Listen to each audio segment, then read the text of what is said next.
Hello everyone, welcome back to my channel. This is the first video of chapter tissue. In this video, I'll be mainly discuss about what is tissue and different type of tissue in this video as well as in my next upcoming videos. तो इस video को बिना skip करे पूरा देखिए और अगर आपने मेरा चैनल अभी तक सब्सक्राइब नहीं किया है तो प्लीज़ पहले से जाके सब्सक्राइब कर लें। वीडियो शुरू करने से पहले मैं आपको एक टिप देना चाहती हूँ इस चैप्टर से रिलेटेड। ये जो टिश्यू चैप्टर है ये बहुत ज़्यादा ही कंफ्यूजिंग हो जाता है एट द एंड, क्योंकि आपको जो स्पेसिफिक टिश्यूज़ के फीचर्स मिलेंगे वो थोड़े बहुत एक दूसरे से सिमिलर है। तो मेनली हमें हर टिश्यू का फंक्शन याद रखना है, क्योंकि अगर एग्ज़ाम में if you forget the features और कुछ भी अगर आप भूल गए और आप बिल्कुल कुछ भी याद नहीं आ रहा है, अगर आपको उसका फंक्शन पता है तो you will get the marks. So try to remember at least function each and every tissue. उसके साथ साथ मैं आपको वीडियो के साथ कुछ इम्पॉर्टेंट टॉपिक्स बताती चलूँगी जो कि एग्ज़ाम पॉइंट ऑफ व्यू से इम्पॉर्टेंट है। So let's get start.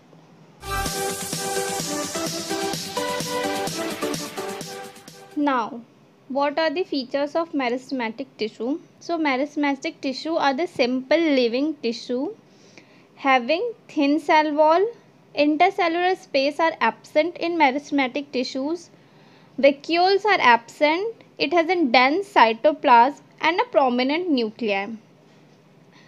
It has a capability of division and formation of new cells.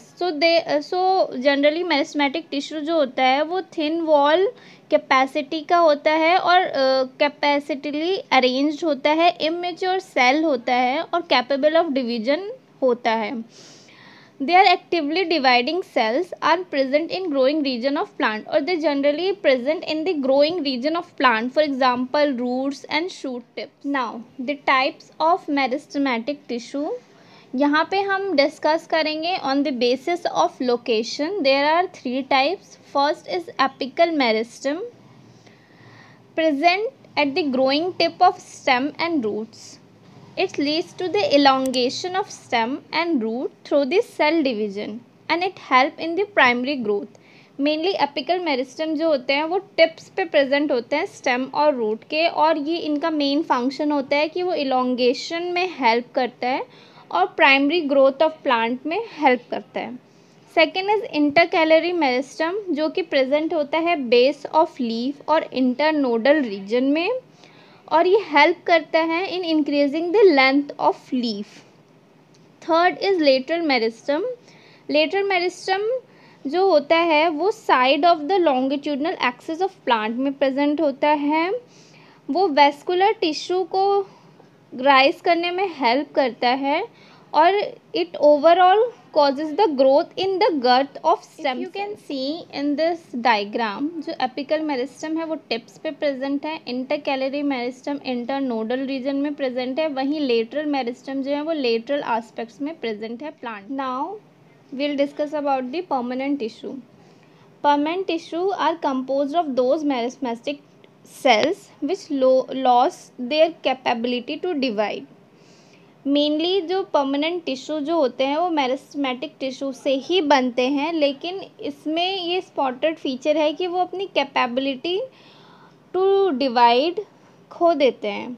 तो और क्या फीचर्स होते हैं परमानेंट टिश्यू के कि वो उनमें डेफिनेट शेप होता है, साइज़ होता है और डेफिनेट थिकनेस होती है, और वो एक स्पेसिफिक रोल प्रोवाइड करते हैं। Instead of growth and primary growth के अलावा वो अब स्पेसिफिक फंक्शन प्रोवाइड करना स्टार्ट कर दिया इन लोगों ने। परमानेंट टिश्यू डेड भी हो सकते हैं और लिविंग भी हो सकते हैं। अब the process of taking a permanent shape, size and specific function is called differentiation, और इस प्रोसेस को कि मेरिस्टेमेटिक टिश्यू एक डेफिनेट शेप, साइज, थिकनेस ले ली है उसने, उस प्रोसेस को डिफरेंशिएशन कहते हैं। Now the types of permanent tissue depending upon the structure and composition the permanent tissue is of 2 type, simple permanent tissue and complex permanent tissue. Simple permanent tissue में ये mainly simple permanent tissue is made up of only one और same type of cell होते हैं। As you can see कि simple से ही पता चलता है, ये बहुत ज़्यादा सिंपल होते हैं, इसमें कोई स्पेसिफिक कॉम्प्लेक्स फंक्शन नहीं होता है, ये they are structurally and functionally similar होते हैं। तो सिंपल परमानेंट टिश्यूज़ में जो हम टिश्यूज़ पढ़ेंगे वो है पैरेन्काइमा, कोलेनकाइमा, स्क्लेरेन्काइमा। इन तीनों को हम सपोर्टिव टिश्यू कहते हैं क्योंकि ये सपोर्ट प्रोवाइड करता है प्लांट को। Fourth is epidermis, cork or phloem. These are the protective tissue because it gives protection to the plant. Rest of the topic will be discussed in my next video. If you like the video, please do like the video and subscribe the channel. Till then, stay safe, be healthy. Bye bye.